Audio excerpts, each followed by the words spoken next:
Do you think women are the property of men? No. The point I was making... Why have you said they are? Because I made a religious point. I said that when a man marries a woman, the woman's father walks her down the aisle, and hands her away to the man. Traditionally, this is what it says in the Bible. I'm a religious person. I believe in God. I live in the most religious country in the world. So you do think that the woman becomes the men? I think she takes his last name. I mean, let's watch the clip that you said about this so that we can get it in context. So I think my sister is her husband's property, yes. When a bride is walking down the aisle to marry the groom, the father walks next to her and gives her away. True or false? Absolutely. But I've been married twice, as it turns out, and on both occasions, I didn't believe that the woman was being handed to me as chattel, as property. Perhaps the way the reason I'm asked that question repeatedly, and I'm asked in a loaded way.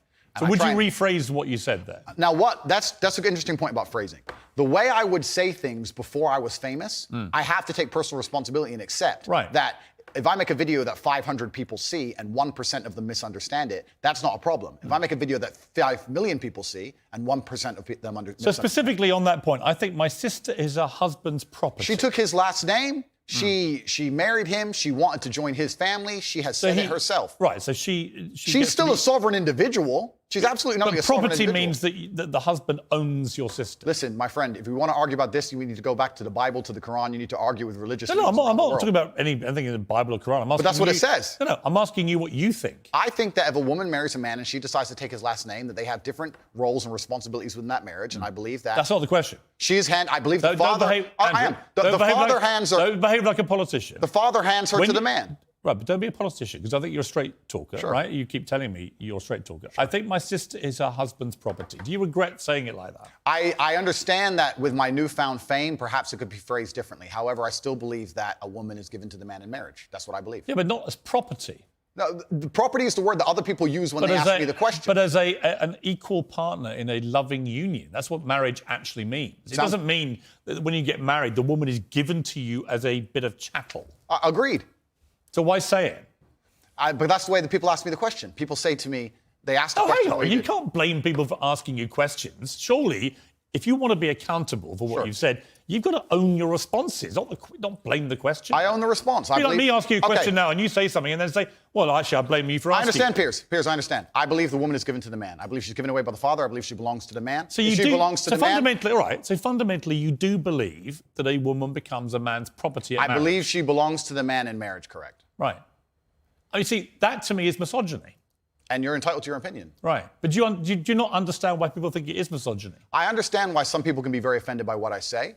What they do is they take a point like that and they ignore all the other points I make the other way around. Yeah, but that's why I've repeatedly asked you about that line to see if you've changed your position. But the reality is you haven't. It's not about changing positions. I'm a full-grown adult and I stick by the things I say and I'm responsible for them. Which, by the way, is fine. Absolutely. But what you did say at the start of this little exchange, you said, I wouldn't maybe say things the same way now that I did before I was famous. And yet, actually, you've doubled down and said exactly the same thing. On certain points. So that is what you believe. And that's my point. Yes. I'm trying to work out, look, I don't know you. We've just met, right? Yeah. I'm trying to work out who Andrew Tate is and what you actually believe. I don't want to twist anything at all. Then let me make it very, very clear to the camera. I believe a woman is given to the man in marriage. I believe that. I also believe a man has a duty to protect and provide for her. I believe a man should lay down his life if something happens or his wife's life is threatened. I believe that women and children first are on the lifeboats. But I believe that men... But a man doesn't own a woman. It's not, no. It's, okay. Unless they literally buy them as a slave. Well, obviously, we're not talking about that. We're talking about religious, biblical marriage. We're talking about something else. Yeah, but I'm a Christian. I don't believe that I own my wife. Do you believe your wife was given away to you when she took your last name? I believe that there is a process where a father traditionally walks his daughter down the aisle and hands his daughter to this man, and they stand there and become a union of two loving people in a partnership. No, because there's no ownership involved. I didn't say ownership. He's not selling her. The father of the bride isn't selling his daughter. No, absolutely. Well, that's what property means. She becomes a member of your family. Is it? I think we're arguing over semantics. We're not, though, because fundamentally, I don't believe a man owns a woman. You do.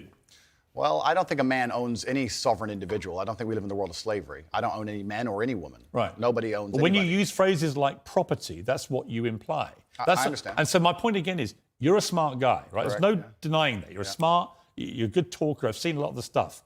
But what I don't think you quite fully understand... No, I understand very well, when Piers. young, impressionable people who are not as smart see things like, I think my sister is her husband's property, yes, and you've just reaffirmed that belief.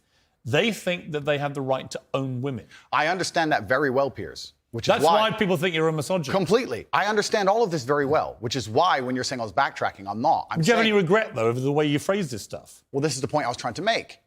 The point I'm trying to make is when I was not nearly as famous and I was making long format content, I was not sitting there anticipating I'd become the most Googled man on the planet and that a few seconds could be taken out of context. That was not my anticipation. No, but it's still what you believed. It's what you believe now. So what's the difference? It's not about, you're asking me, you're saying that young people who are impressionable. If you said to me, look, Piers, honestly, I've had time to think about this and I wish I hadn't said it, I don't believe that. That's one thing.